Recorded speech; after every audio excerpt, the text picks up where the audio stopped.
우상 숭배로 쓰여진 그 고기를 먹어도 괜찮을까요? 바울이 성도들에게 말합니다. 그 질문에 대해서 바울이 답한 것이겠지요. 바울은 올바른 지식이 무엇인지 압니다.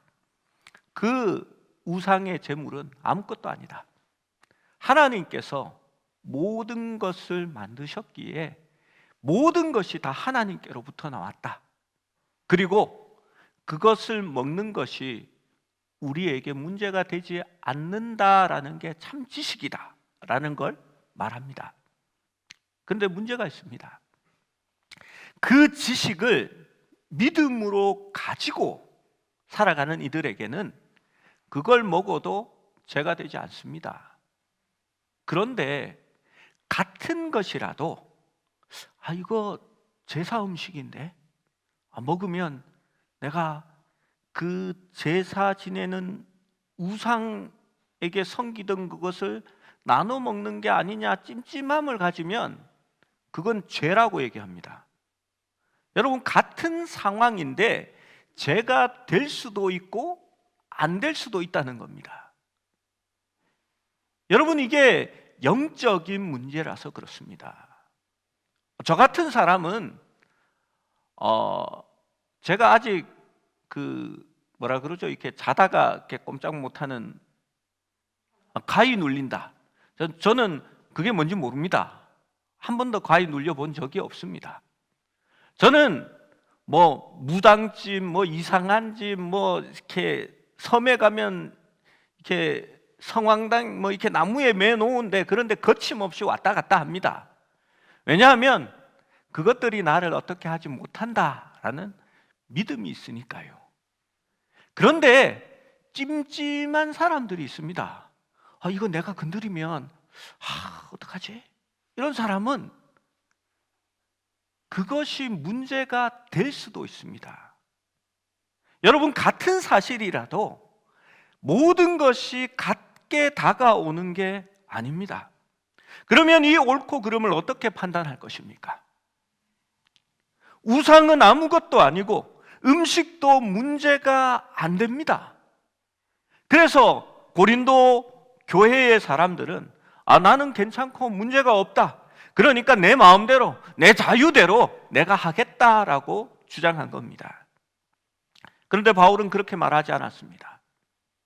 그 일을 할 권리와 자유가 있지만 내가 하는 이것이 믿음이 약한 사람에게 어떻게 보일지를 생각해 보라는 겁니다. 내가 한 행동이 오해를 일으켜서 그들로 하여금 실족하게 한다면 그건 죄다라고 말하는 겁니다. 그래서 내 형제를 실족하게 한다면 내가 평생 그것을 하지 않아서 형제를 실족하지 않겠다라고 말합니다. 그것이 그리스도인의 윤리입니다. 여러분, 교회에서 옳습니다.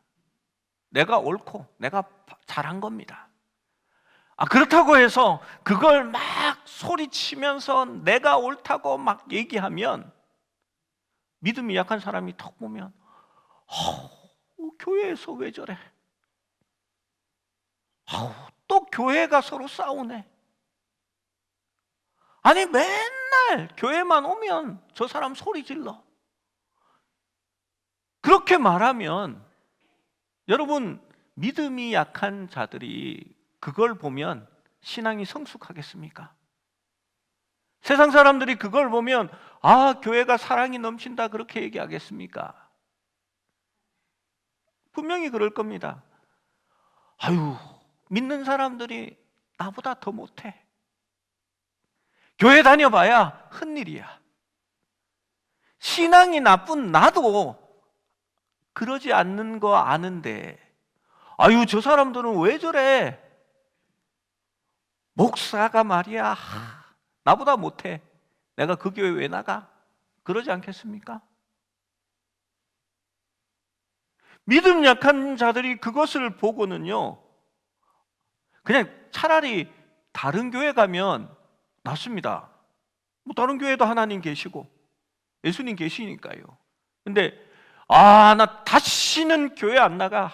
교회라는 데가 말이야 하면서 아예 신앙 자체를 그만둬 버립니다. 왜 그렇습니까? 약한 지체라서 그렇습니다. 그러면 하나님께서 영광을 받으시겠습니까? 하지 말라는 겁니다. 그래서 여러분, 좋은 얘기, 자랑되는 얘기 해야 됩니다. 이렇게 누가 이렇게 뺨을 때려도요, 제가 이쪽 뺨 때려라 하면서 돌려대지는 못해도 땀 맞은 얘기를 안 하고 다닙니다. 왜요? 그거 복음 전하는데 도움이 안 됩니다. 그냥 나 혼자 맞고 이렇게 기뻐하고 즐거워하라. 하늘에서 상이 큽니다. 하고 마는 게 낫습니다. 그래야 복음을 위해서 교회가 바로 서기 때문입니다. 여러분, 성숙한 사람일수록, 큰 자일수록 섬기는 자가 되라는 말이 무슨 말입니까? 담당하라는 겁니다. 능히 이길 수 있게 하라는 겁니다. 참고 인내하라는 겁니다. 우리가 그 일을 할 권리가 있지만, 자유가 있지만, 먼저 믿음이 약한 이들을 돌아보라고 말하는 겁니다. 그리고 두 번째로 이 일이 나에게 어떤 영향을 미칠까 하는 것을 살펴볼 것을 말합니다. 그것이 오늘 본문에 있는 말씀입니다. 14절 말씀을 먼저 봅니다. 그런즉 내 사랑하는 자들아, 우상 숭배하는 일을 피하라. 여러분, 그런즉이 뭡니까? 이것은 앞에 있는 말을 받아서 지금 하는 말과 논리적으로 연결해서 얘기한다라는 것입니다. 그런즉, 그럼 앞에 무슨 말을 했습니까? 선자는 넘어질까, 섰다고 생각하는 자는 넘어질까 조심하라 라고 말했습니다. 그리고 앞절 말씀에 바로 너희가 시험 당할 즈음에 피할 길을 내사 너희로 능히 감당케 하시느니라 라고 말씀하셨습니다.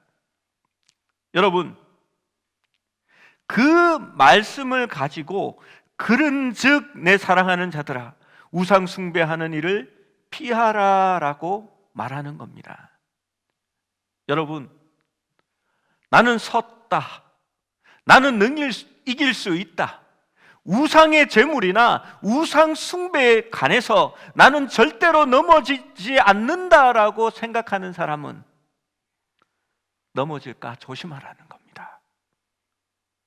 여러분, 그만한 교만이 없습니다. 나는 괜찮아, 나는 할 수 있어, 나는 다 이겨내지, 천만에요. 그 생각을 하는 사람은 넘어질까 조심하라라는 겁니다. 여러분, 문제가 오고 시험이 닥쳐오지요. 그리고 충분히 피할 여력이 있습니다. 그러면 하나님이 피할 길을 주신 겁니다. 그때 피하고 도망가야 합니다. 그런데 난 괜찮아, 나는 능히 이길 수 있어, 그깟 우상 숭배쯤이야, 나는 그런 거 믿고 섬기는 사람이 아니야 하면 곤란을 당할 수 있다고 말하는 겁니다. 여러분, 괜찮아가 아니라 문제가 된다는 겁니다. 그러니까 점집에 가지 마시고, 상황당이 있으면 난 괜찮아 가지 마시고 피하는 게 맞다는 겁니다. 여러분, 제일 어리석은 사람이 뭔 줄 압니까? 이단이 찾아와가지고요, 전도한다고 둘이 찾아왔는데 문 쫙 열어주고 내가 오늘 이들을 전도하랴 이러고는 집에 거실에 앉혀놓고 커피도 한 잔 내주고요, 이제 한번 얘기해 보세요. 그리고 속으로 기도합니다. 하나님, 내가 이들을 오늘 전도하게 도와주세요. 여러분, 이길 것 같습니까? 그 사람들은요, 가서 믿는 사람 믿음에서 떨어지게 하는 이야기만 수달을 공부해서 찾아온 사람입니다. 일반 성도들은 그 이단들이 무엇을 얘기하는지 전혀 모르고 무방비로 맞는 사람들입니다. 여러분, 그거 여러분이 이겨낼 것 같습니까? 여러분 성경에 대해서 엄청난 지식을 가지고 계시다고 생각합니까? 제가 참 존경하고 지금도 그리워하는 목사님이 있습니다. 제가 대구 동부교회 출신인데요, 그곳에 담임으로 계셨던 김덕신 목사님입니다. 얼마나 훌륭한 분인지 모릅니다. 성경을 아마 수백 독 하시고 얼마나 많이 기도하신 분인지 모릅니다. 그런데 이 목사님이 이단 처치 방법이라고, 자기가 잘하는 방법이 있다고 저희에게 알려주셨습니다. 그래서 저는 뭔가 대단한 노하우가 있는 줄 알고 길을 쫑긋하고 들었습니다. 자신은 이렇게 한답니다. 못 모르고 이렇게 문을 탁 열어주면요, 이단들이 문을 못 닫게 하려고 벌써 발을 하나 탁 집어넣는답니다. 그리고는 이렇게 잠깐만 얘기를 나눠도 될까요? 교회 있는 집에 찾아오잖아요. 그러면 그 목사님이 이렇게 하신답니다. 벌써 한 걸음만 뒤로 가보소. 그러면 한 걸음 뒤로 탁 가면 문을 팍 닫아버립니다. 그리고 갔소! 하고 끝낸답니다. 여러분, 그게 방법입니다. 여러분, 허용 범위가 있다면 그 허용 범위의 가장자리로 자꾸 나가면 떨어질 수 있다는 겁니다. 옥상에서 그 십자가에 LED를 붙이잖아요. 이쪽에서 보면 이렇게 뭐 한 2층, 3층 높이인 것 같은데 교회 담에서 이쪽으로 보면 12층 높이, 뭐 한 10층 높이 이렇게 되거든요. 그러면 이걸 하는데요, 자꾸 전부 하는 얘기가 있습니다. 한 사람이 가장자리로 이렇게 가장자리로 이렇게 나가면요, 목사님 들어와요. 이게 예. 부목사님 앞에 이렇게 딱 나가면 김 목사님 들어오라니까. 또 들어옵니다. 집사님 옆에 가면 집사님 불안해요. 들어와요. 그래서 가장자리로 안 나가고 안으로 자꾸 들어오게 하는 겁니다. 아직 여유 있습니다. 저는 괜찮아요. 그리고 이렇게 뭐 하다가 뒤로 이렇게 하면 떨어지는 겁니다. 여러분, 그걸 왜 합니까? 피할 수 있을 때 피하라는 겁니다. 여러분, 섰다고 생각했을 때에 떨어질까 조심하라는 겁니다. 그것이 바울이 말하고 있는 것입니다. 내가 자유가 있으니까 나를 자유케 해서 끝까지 갈 때까지 가보자라고 말하면 틀림없이 죄에 빠지게 되는 겁니다. 그래서 섰다고 생각하면 넘어질까 조심하고, 피할 수 있을 때에 피할 길을 내어주시면 빨리 감당하고 나오라는 겁니다. 여러분, 우상숭배는요, 우리 성도들이 우상숭배 그러면 그런 걸 생각하는 것 같습니다. 뭐 아프리카 원주민들이 이렇게 소나 뭐 이런 거를 하나 중간에 세우고요, 막 이렇게 이 지프로 이렇게 치마를 만들어 입고 이렇게 얼굴에 막 칠해가지고 음바 막 이러면서 이렇게 막 돌아다니면서 이렇게 이러면 이게 우상숭배다 이렇게 생각하잖아요. 근데 가만히 성경을 보면 그게 우상숭배다라고 말하지 않습니다. 우상숭배는요, 하나님의 성품을 비방하는 것입니다. 요점은 하나님이 그 살아계신 하나님이 아니라 하나님을 다른 것으로 가정하는 것이 우상숭배입니다. 우상숭배는 하나님에 대한 합당치 않은 견해나 하나님에 대한 잘못된 형상을 만드는 겁니다. 여러분, 하나님의 형상을 만든다라고 하니까요, 우리는 늘 금송아지를 만들고 또 아니면 조각상을 하나 파가지고 이게 하나님이다라고 하면 그게 우상 숭배다라고 생각하지요. 근데 여러분, 하나님은 손으로만 파는 게 아닙니다. 우상 숭배는 내 생각으로 하나님을 조각합니다. 그리고 내 욕심으로 하나님을 옷 입힙니다. 그리고 나의 가치관으로 그 하나님을 내 마음대로 해보려고 하는 겁니다. 하나님에 대한 합당치 않은 생각을 하고 하나님에 대하여 잘못된 견해를 말하는 것이 바로 우상 숭배의 시작인 것입니다. 그래서 하나님을 자신의 목적을 위해서 수단시하고 그분을 망령되이 이용하는 것이 우상 숭배입니다. 여러분, 하나님의 뜻이 아닌데 하나님의 뜻이라고 말합니다. 자기의 욕심에 하나님을 투영합니다. 내가 이루고 싶은 것을 이루기 위해서 하나님을 빌려와서 하나님의 이름을 댑니다. 여러분, 우리가 참 조심해야 할 것이 있습니다. 여러분, 제 설교를 들어도요, 여러분이 성경에 비추어서 목사님 얘기가 진짠가 하고 날마다 성경을 상고할 수 있는 여러분이 되셔야 합니다. 믿음은 분명히 여러분에게 책임이 있는 겁니다. 물론 저도 하나님의 뜻을 바르게 준비하기 위해서요, 많은 성경들을 보고 또 책들을 보고 적어도 제가 성경을 읽고 해석할 때에는 주석서를 4-5권은 읽고 설교를 합니다. 왜요? 잘못 성경을 해석하고 잘못 말씀을 전할까 봐 두려워하는 겁니다. 하나님께서 기록하신 말씀도 그렇게 주의하는데 가끔씩 어떤 분들을 보면요, 늘 이렇게 얘기합니다.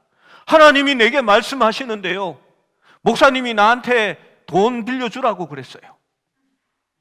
어떤 자매가 제가 총각 때 찾아와서는 하나님이 내게 응답하셨어요. 형제와 저는 결혼해야 한다고 얘기했어요. 아니, 내가 믿는 하나님은 아무 얘기도 안 하는데 장가는 내가 가야 되는데 왜 본인한테만 얘기합니까? 어떤 분은 이야기할 때마다 이렇게 얘기합니다. 성령이 내게 감동하시는데 11조는 나한테 내세요. 본인 다니는 교회 내지 마세요. 어디 성경이 그런 얘기합니까?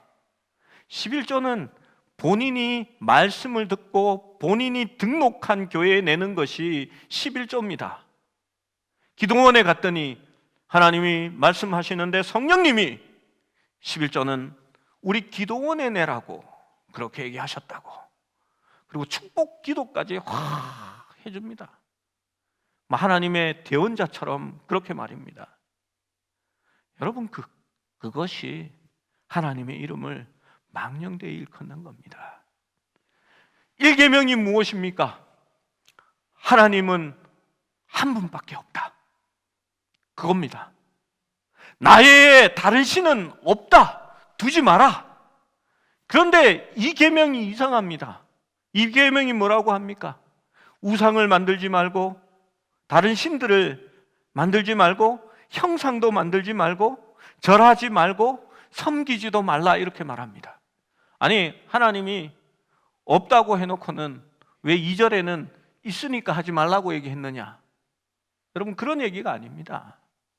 2절의 말씀은 너희가 이것이 하나님이다 라고 하면서 하나님을 우상으로 만들지 말라는 겁니다. 이것이 하나님이다 라고 말하면서 그 형상을 새기지 말라는 겁니다. 그래서 우리는 교회 안에 어떠한 조각상이라든지 어떠한 성화도 걸어놓지 않습니다. 4층에 하나 걸려 있구나. 그거 제가 이렇게 그런 게 아니라 원래 걸려 있어서 또 이렇게 그거 열심히 그리신 성도님이 있을지도 모르는데 제가 이렇게 떼면은 상처 받을까봐 지금 아직까지 뒀는데 예.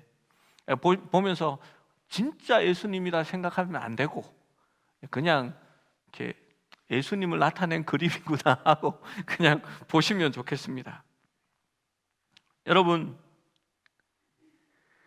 우상은 하나님을 알되 하나님답게 하지 않는 겁니다. 로마서 1장 21절에서 23절의 말씀을 함께 읽어봅니다. 시작. 하나님을 알되 하나님을 영화롭게도 아니하며 감사하지도 아니하고 오히려 그 생각이 허망하여지며 미련한 마음이 어두워졌나니 스스로 지혜 있다 하나 어리석게 되어 썩어지지 아니하는 하나님의 영광을 썩어질 사람과 새와 짐승과 기어다니는 동물 모양의 우상으로 바꾸었노라. 하나님을 알았습니다. 하나님을 알되 하나님을 영화롭게도 아니하고 감사하지도 아니하고 하나님의 영광을 썩어질 사람과 새와 짐승과 기어다니는 동물의 형상으로 바꾸었다라고 말합니다. 여러분, 인간은 항상 하나님을 자신의 형상대로 눈에 보이는 존재로 만들고 싶어 합니다. 우리와 너무나 다른 초월자인 하나님을 무언가 우리 눈에 보이고 내가 만질 수 있고 내가 확증할 수 있는 그러한 존재로 바꾸기를 원하는 겁니다. 그래서 우리는 하나님을 늘 가까운 어떤 존재로 비유하는 것을 좋아합니다. 여러분, 그런 얘기가 있습니다. 예수님은 우리의 친구가 되신다. 여러분, 이 말이 어떤 의미인지 아셔야 합니다. 예수님은 우리의 친구처럼 가까운 분이다라는 거지 예수님이 내 친구라는 얘기는 아닙니다. 무슨 의미인지 아시겠지요? 예수님은 나와 늘 함께 계셔. 내가 말하면 그분은 늘 듣고 계셔라는 의미지. 제 친구처럼 이렇게 지금도 아마 제 친구가 이 방송 보고 있을 것 같은데, 야 초루가 이리 와봐. 내가 그때 부탁한 거 해줄 수 있지? 이러라는 얘기는 아닙니다. 예수님한테 어디 갔어? 좀 옆에 있으라니까. 그리고 내가 지난주에 열심히 기도한 거 있잖아요. 그거 좀 챙겨줘. 이러라는 얘기 아닙니다. 존댓말로 해도 똑같습니다.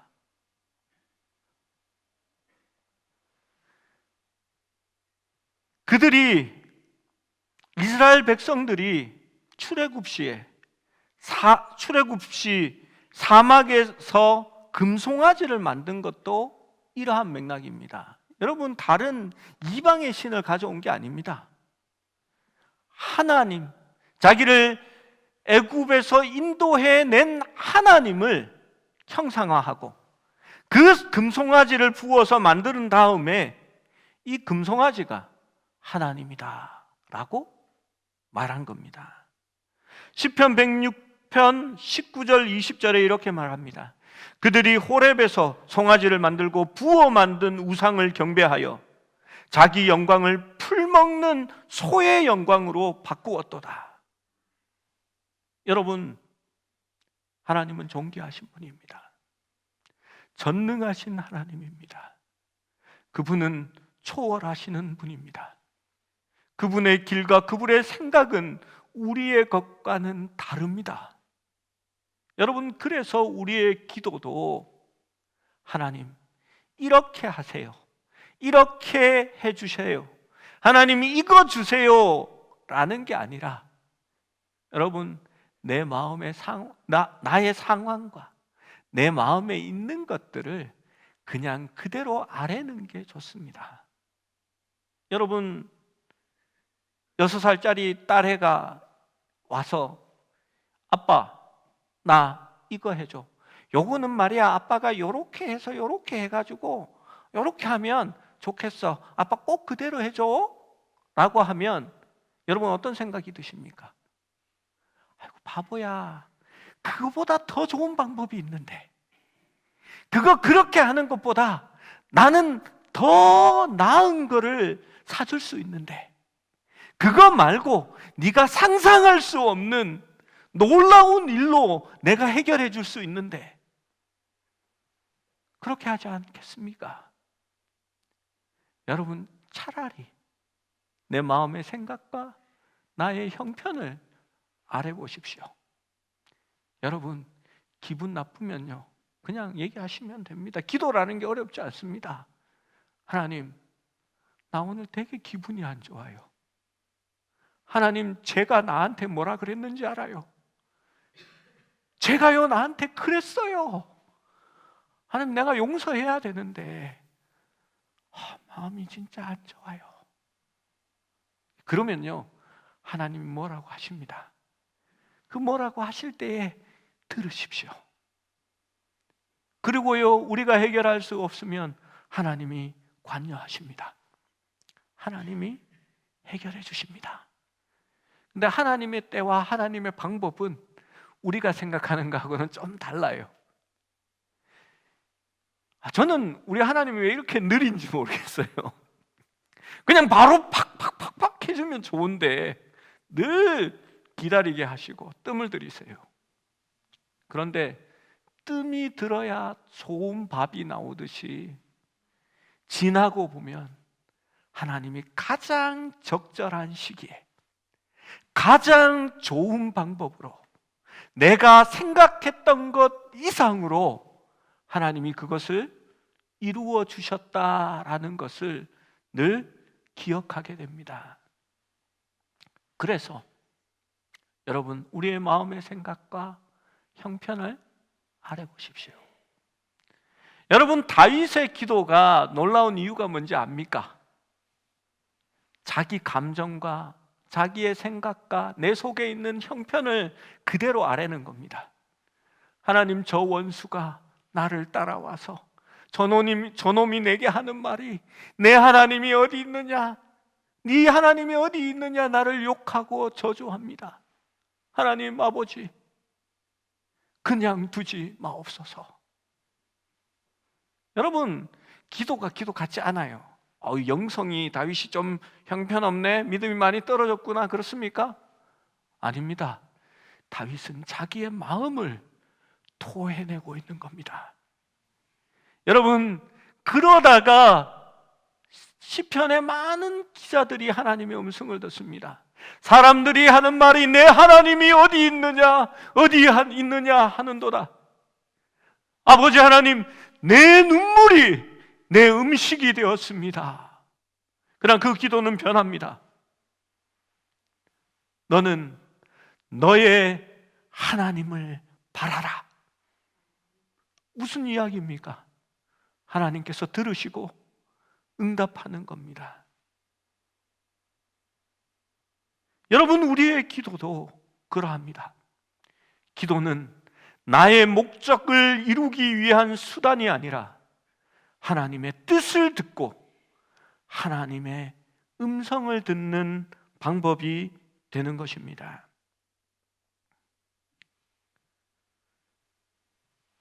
바울은 우상 숭배에 대한 경고를 하고 있습니다. 선줄로 생각하면 넘어질까 조심하라. 그리고 우상 숭배에 관해서 피하라. 기회가 있을 때, 하나님이 피할 길을 냈을 때 피해서 승리하라 라고 이야기하는 것입니다. 여러분 우상 숭배는 믿음의 모순이 됩니다. 16절의 말씀을 함께 읽어봅니다. 16절 시작. 우리가 축복하는 바 축복의 잔은 그리스도의 피에 참여함이 아니며 우리가 떼는 떡은 그리스도의 몸에 참여함이 아니냐. 우리 다음 주에 성찬식을 하게 될 텐데 이 말씀을 잘 기억해 보시면 좋겠습니다. 16절에 그리스도께서 축복하는 바 축복의 잔이라고 한 것은 성찬을 할 때 예수님께서 떡과 잔을 드시고 축사했기 때문에 축복의 잔이라고 말합니다. 그리고 이 잔은 그리스도의 피에 참여한 것이다 라고 말합니다. 여러분, 참여하다라는 것은 공유하는 것입니다. 그리스도의 죽음을 기억하여 나에게 살아있는 현실이 되도록 기억하는 것입니다. 그 잔혹한 십자가의 죽음이 나의 죄의 대가를 치른 것임을 다시 한 번 더 되새김질하는 겁니다. 그리고 그 죽음에 참여하는 것입니다. 그것이 바로 죽으심에 연합하는 행위라는 것입니다. 그리고 우리가 떡을 나눌 때에 그것은 떡의 그리스도의 몸에 참여한 것이다 라고 말합니다. 떡은 우리에게 그분의 몸을 생각하게 하고 그분의 성품을 생각하게 합니다. 우리는 모두 그리스도이신 한 떡에 참여한 자들이며 우리에게 나누어지기 위해서 그 떡을 떼야 합니다.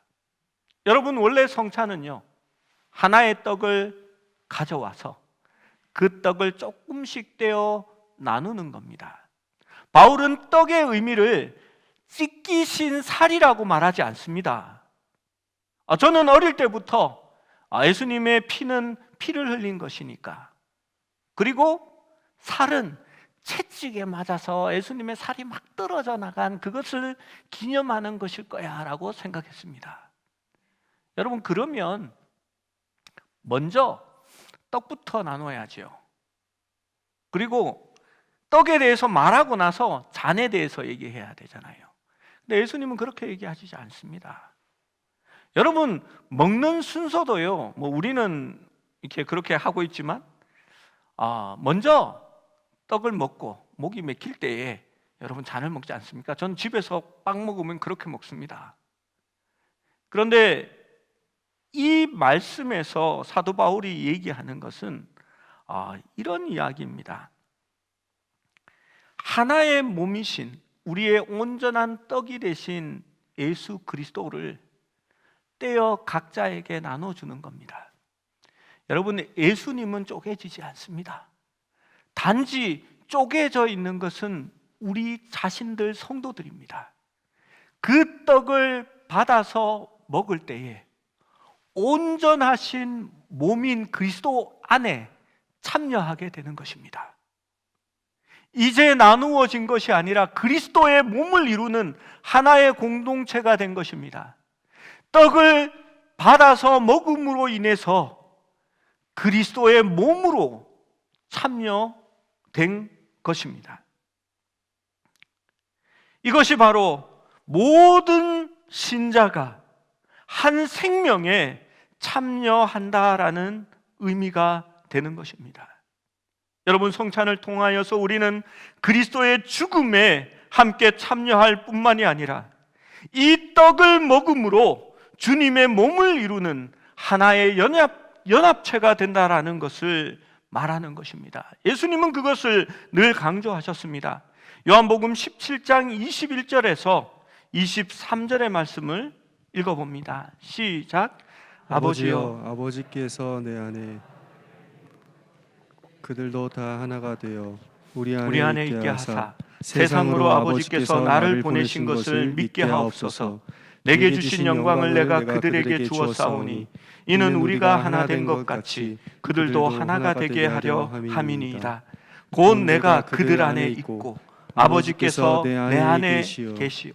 그들로 온전함을 이루어 하나가 되게 하려 함은 아버지께서 나를 보내신 것과 또 나를 사랑하심 같이 그들도 사랑하신 것을 세상으로 알게 하려 함이로소이다.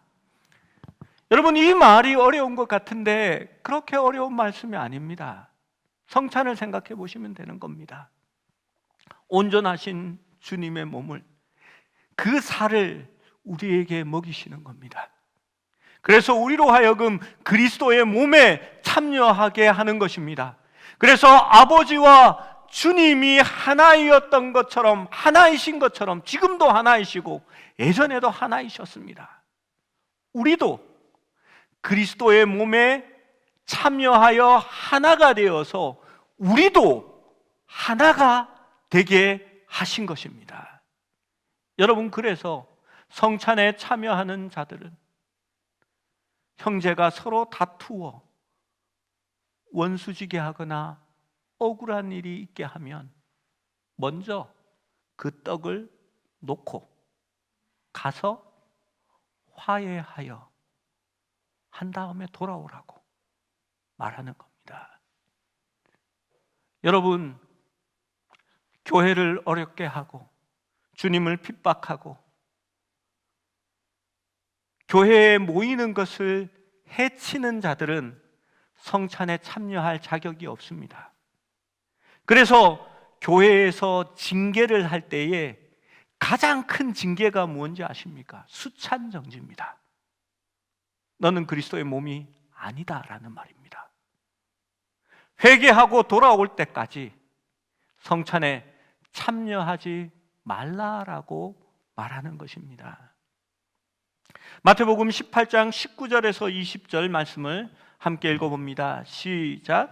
진실로 다시 너희에게 이르노니 너희 중에 두 사람이 땅에서 합심하여 무엇이든지 구하면 하늘에 계신 내 아버지께서 그들을 위하여 이루게 하시리라. 두세 사람이 내 이름으로 모인 곳에는 나도 그들 중에 있느니라. 여러분, 무슨 말인지 알겠지요? 우리가 주님의 떡을 먹음으로 인해 주님 안에 하나가 된 겁니다. 그래서 두세 사람이 주의 이름으로 모이면 그리스도의 몸을 이루게 된 겁니다. 우리가 두세 사람이 모였지만 거기에는 주님이 함께 계시다라고 말씀하는 것입니다. 여러분, 그렇습니다. 주의 이름으로 믿는 자 두세 사람이 모여서 하나님의 뜻을 이루기 위해 기도하면 하나님께서 들어주십니다. 제가 학생 때 저희 교회는 무척산 성경 읽기라고 해서 경남 김해에 있는 무척산에 가서 성경을 6일 동안 성경을 일독 통독하고 내려오는 그런 수련회를 합니다. 수련회를 하러 올라가면 저마다의 기도 제목들을 가지고 올라가서 성경을 보면서 하나님의 은혜가 사무쳐 올 때에 밖에 나가서 바위 위에서 하나님께 부르짖고 기도를 합니다. 한 번은 그 해에 올라갈 때 선배 몇 명이 이야기를 했습니다. 우리 후배 중에 얘가 아픈데 병원에서도 이유를 모르고 앓은 지 벌써 몇 년이 되었다. 이 후배가 주머니 안에요 진통제를 이만큼씩 넣어 다닙니다. 처음에 한 알씩 먹다가 이게 안 드니까요 이제는 세 알, 네 알씩 아플 때마다 입에 털어넣는 겁니다. 약을 그렇게 먹으니까요 소화가 될 리가 있나요? 늘 화장실에 하루 몇 번씩 다니면서 그냥 이렇게 이 물로 된 이렇게 합니다. 여러분, 너무 고통스럽고 보는 사람들도 마음이 아팠습니다. 그래서 선배들이 이렇게 얘기했습니다. 우리가 이번에 기도할 성경 읽으러 갈 때는 자신의 기도 제목들을 가지고 가지 말자. 우리 그 후배를 위해서 한번 하나님께 기도해 보자. 그리고 정말 한 4명 정도가 준비 금식을 시작했습니다. 하루에 한 끼를 먼저 한 주간 굶었지요. 그 다음 산에 올라가기 전주에 2끼씩을 굶기 시작했습니다. 그리고 기도원에 올라갔을 때 3끼를 굶고 기도했습니다. 여러분, 저는 금식하면 그렇게 살이 많이 빠지는지 몰랐습니다. 나중에 돌아와서 보니까요 14kg가 빠졌습니다. 그런데 그때 모여서 우리가 밤낮 하나님 앞에 부르짖었습니다. 하나님 도와주십시오. 하나님 살려주십시오. 우리가 한 몸이기에 우리가 아픔을 나누고 함께 기도합니다. 도와주십시오. 그리고 그곳에서 그 후배가 진짜 몇 년 만에, 제가 이게 좀 표현하기 그렇지만 된 똥을 놓았다고 간증을 했습니다. 그리고 주머니 안에, 가방 안에 있던 진통제를 모두 쓰레기통에 넣었고 그때부터 나음을 받았습니다. 여러분, 그게 바로 믿음 안에서 하나가 된 성도들이 기도하고 함께하면 일어나는 하나님의 역사라고 저는 믿습니다. 우리가 성찬을 함께 한다는 의미는 그리스도와 교통할 뿐만이 아니라 또한 주의 식탁에 앉아 있는 모든 사람과 교통한다는 의미입니다. 우리 모두는 그 떡을 받아들므로 인해서, 그 떡을 먹음으로 인해서 하나가 된 떡에 도달하는 것입니다. 그리고 우리는 모두 한 떡을 먹습니다. 그리고 한 몸을 이루게 되는 것입니다. 성찬은 우리가 실제로 주님과 교통하고 거기에 있는 다른 모든 사람들과 실제로 교통하고 있음을 의미하는 것입니다. 18절 말씀은 이렇게 말합니다. 육신을 따라 난 이스라엘을 보라. 제물을 먹는 자들이 제단에 참여하는 것이 아니냐. 이스라엘 백성들이 희생제물을 제사장에게 가져왔을 때에 그 일부를 제사장이 불사르게 됩니다. 그리고 나머지는 제사장들과 그 희생제물을 가져온 백성들이 함께 그곳 제단 옆에서 먹었습니다.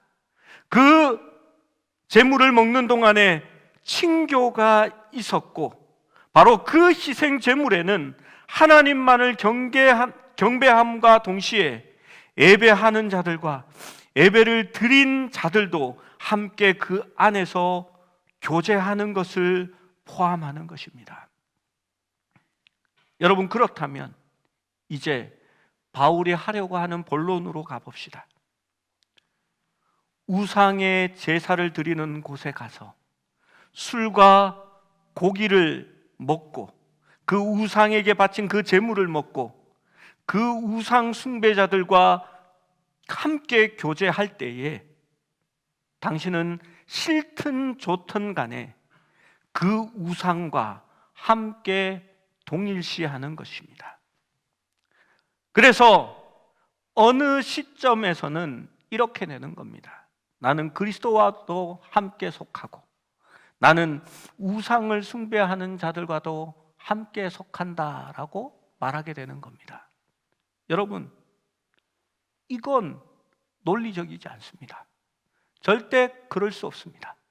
빛과 어둠이 어떻게 함께 거하며 그들이 타협을 하겠습니까?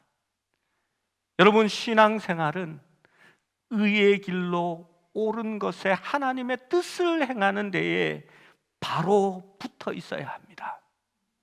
여러분, 제가 교회 안에서 동거래하지 말라 해마다 연초마다 얘기합니다.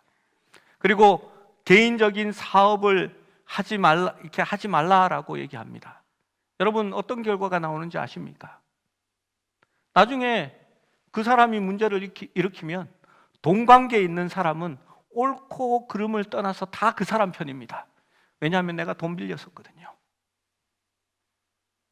믿음을 따라 말씀을 따라가는 것이 아니라 동관계를 따라가게 되어 있기 때문에 그거 하지 말라는 겁니다.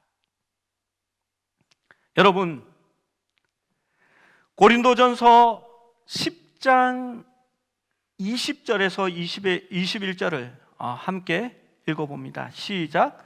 무릇 이방인이 제사하는 것은 귀신에게 하는 것이요 하나님께 제사하는 것이 아니니 나는 너희가 귀신과 교제하는 자가 되기를 원하지 아니하노라. 너희가 주의 잔과 귀신의 잔을 겸하여 마시지 못하고 주의 식탁과 귀신의 식탁에 겸하여 참여하지 못하리라. 여러분, 우상 숭배가 일단 신상을 세워놓고 그 앞에서 제사하고 먹는 것만 우상 숭배라고 하지 않았습니다.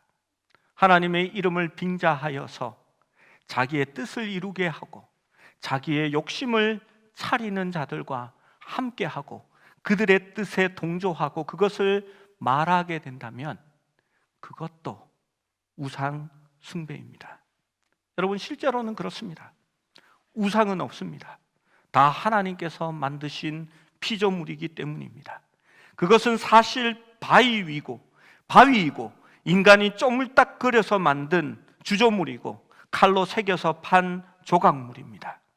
그런데 여러분, 이것이 영적인 문제이기 때문에 문제가 생깁니다. 그냥 바위가 있는데 간 모양으로 생긴 바위라서 그 무슨 과거에 급제한 바위 같아서 그 갓바위에 가가지고 기도하면 마치 우리 아들이 이렇게 경북대 갈 걸 연세대 갈 것 같은 그런 느낌이 들잖아요. 갓을 썼으니까.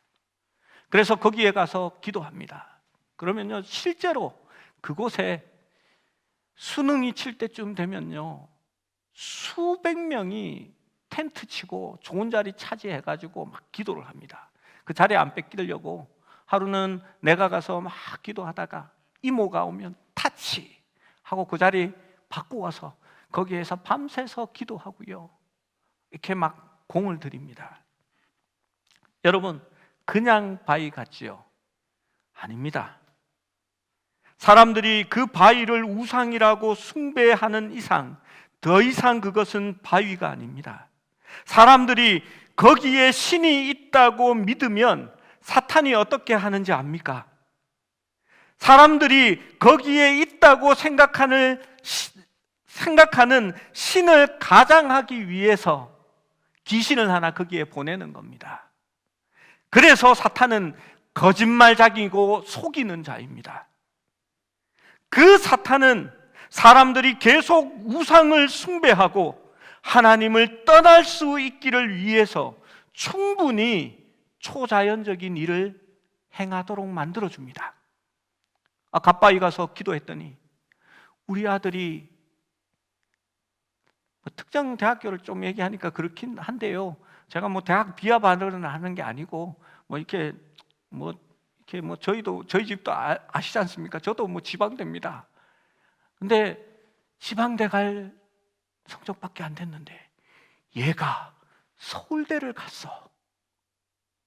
그래서 믿도록 만들어주는 겁니다. 여러분,